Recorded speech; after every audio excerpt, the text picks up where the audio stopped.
Êxodo capítulo 16, versículo 16. Continuando em Êxodo. Lembra que eu falava para vocês, para quem chegou agora, atenção.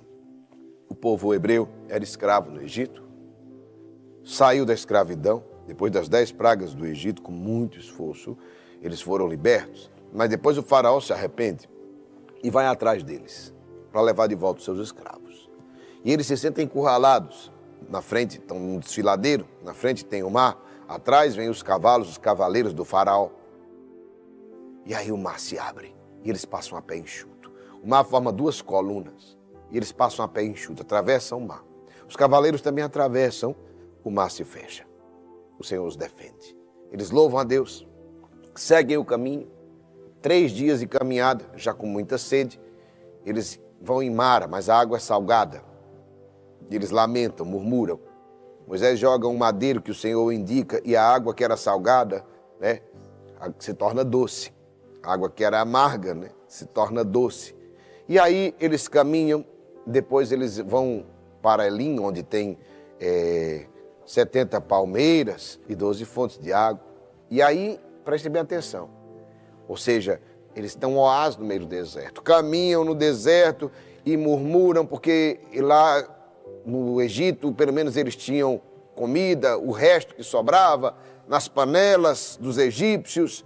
E aí Deus faz codornizes sobrevoarem, encherem o acampamento e eles pegam carne em quantidade. Passam a noite comendo churrasco. Quando acordam no outro dia, eles veem aquela névoa branca, aquele que era o maná, o pão do céu, que Deus mandou para que eles pudessem alimentarem. O pão com sabor de torta de mel. Pronto, por que eu falei isso aqui?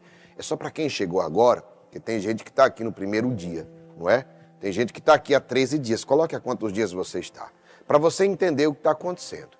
Agora, depois que cai o maná, vem o versículo 16. Ajunte cada um o quanto lhe for necessário para comer, para aqueles que estão em sua tenda.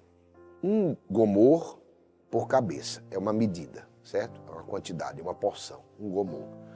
Segundo o número das pessoas. Assim fizeram os israelitas, ajuntaram uns mais, outros menos. Mas quando se media com o gomor, aconteceu que o que tinha ajuntado muito não tinha demais, e ao que tinha ajuntado pouco não lhe faltava. Cada um havia recolhido segundo a sua necessidade. O deserto sempre vai mostrar a sua necessidade. Eu dizia ontem, antes de ontem na verdade, eu dizia no sábado, Deus vai te surpreender em sua necessidade. E eu ainda perguntava, qual é a sua necessidade? E eu peço até você de novo, coloque aqui nos comentários, qual é a sua necessidade agora? Me diz aí, por favor, nos comentários. Qual é a sua necessidade? Os israelitas, nessa caminhada, que eu chamo de treinamento, ei, presta atenção. Geraldinho, por que eu estou enfrentando esse deserto? Treinamento. Você pode chamar também de treinamento. Quando as pessoas te perguntarem, eita, mas você está passando por isso, o que é? Aí você diga, eu estou no treinamento, no deserto. O deserto é treinamento de vencedores. O deserto é o lugar de treino de vencedores. Então presta atenção.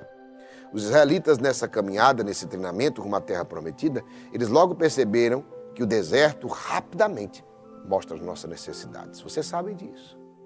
O teu deserto mostra rapidamente as tuas necessidades.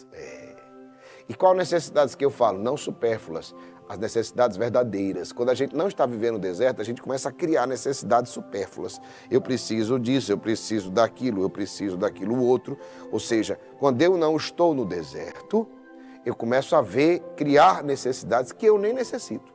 Mas quando eu estou no deserto, eu começo a ver quais são as necessidades verdadeiras. E o deserto faz a gente perceber o que é supérfluo, o que é desnecessário, ou o que é até pesado que trazemos em nossa vida. Tem coisa que a gente traz em nossa vida que é pesado, que é desnecessário. Quantas vezes, quem aqui já passou por isso, coloque aqui nos comentários. A gente faz uma viagem e a gente leva roupa demais, que só atrapalhou, virou peso. Primeira vez que eu fui em missão na Amazônia. Então era o tempo, porque tem 2 períodos no ano. Tem o período quando o rio fica bem cheio, tem o período que o rio fica baixo.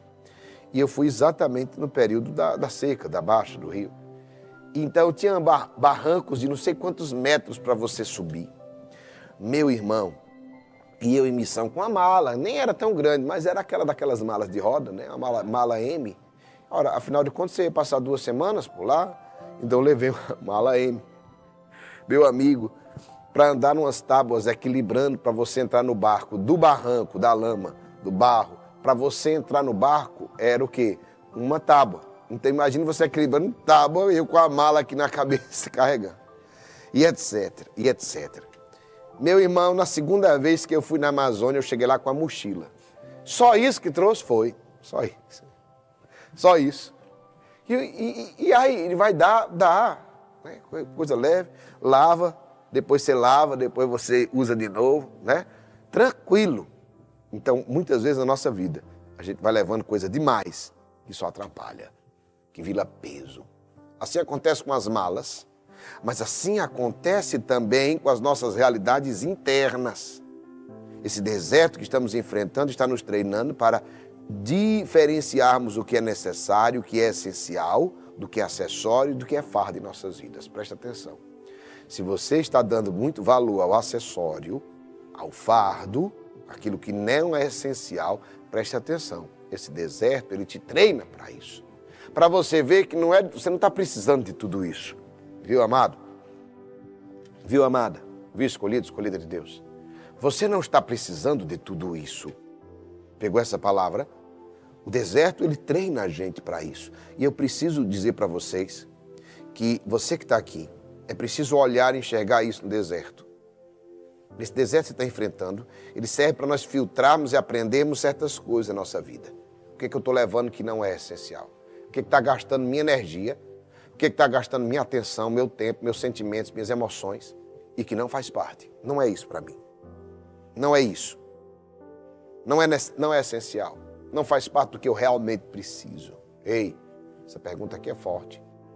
Essa resposta é mais forte ainda. Porque essa resposta vai aliviar o teu peso, sabe? Para que você vá para frente. Inclusive, eu aconselho agora a vocês. Nesse período do retiro quaresmal, a partir de hoje, começa pelo teu guarda-roupa, dá uma olhada aí o que tem lá que você não está usando, né?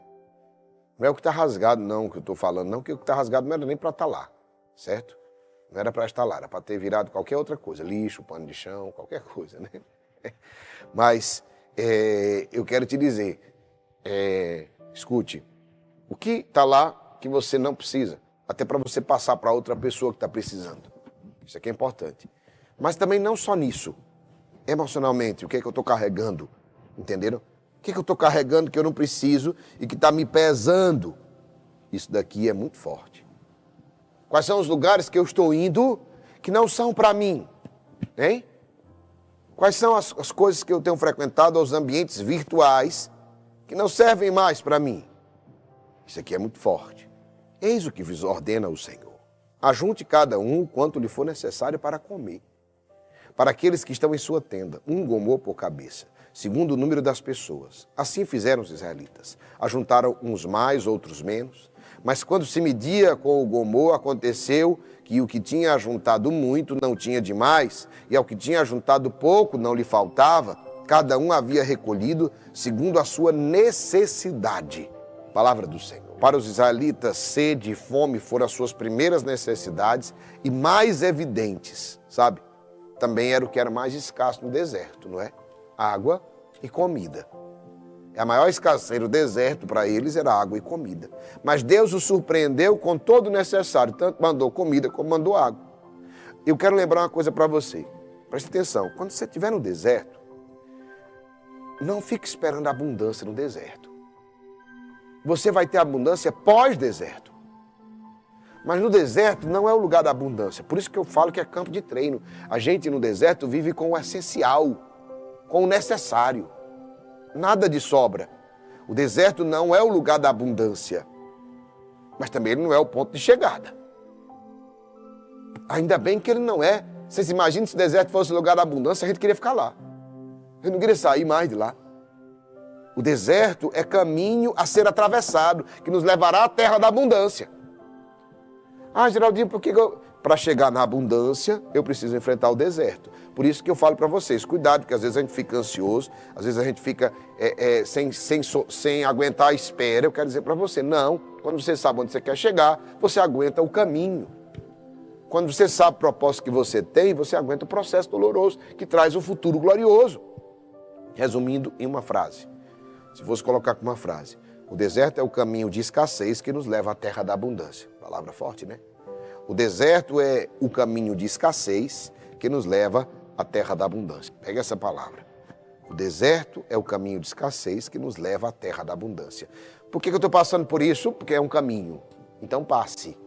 Exatamente para lembrar. Aqui, ei, Geraldinho, mas eu estou sofrendo tudo isso, minha vida todinha vai ser assim. Vai não. Ei, combatente. Sua vida toda não vai ser isso não. Isso é uma passagem. Isso é temporário. Isso aí que você está vivendo é um momento. É uma passagem. Por isso, nunca paremos no deserto.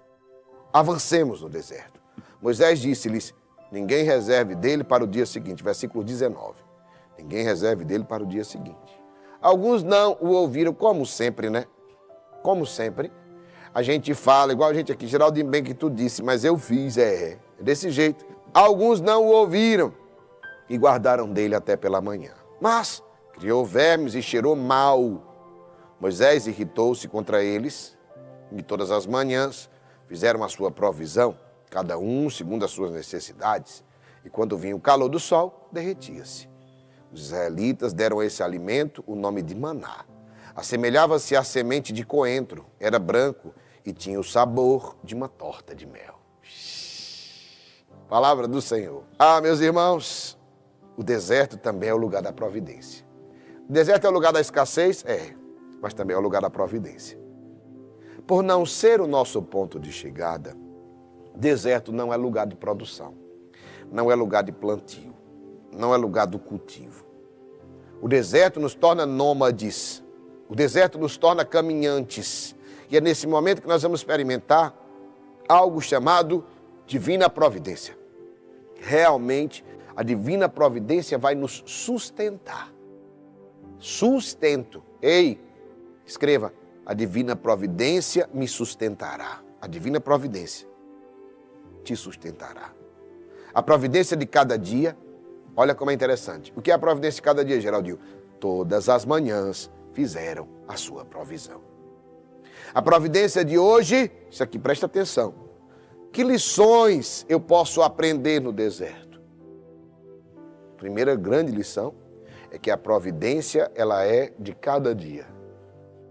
Por isso que, lembra quando o Senhor fala, não vos preocupeis com o dia de amanhã. A Ele as suas preocupações. As preocupações de hoje. Por quê? Porque quando eu estou vivendo um deserto, presta atenção. E por que o Senhor está falando isso? Se as pessoas plantam e quem planta agora não vai colher hoje, vai colher só amanhã. Exatamente. Quando eu chego na terra da abundância, eu planto, aguardo o tempo, eu sei a colheita, eu preparo o futuro. Exatamente como José fez. Foi lá, passou 7 anos, não foi? Juntando em celeiros, porque ele sabia que era o tempo de fazer isso. Depois viriam 7 anos de seca.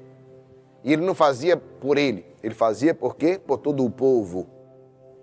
E isso é forte, né? Não é um projeto pessoal, é um projeto coletivo.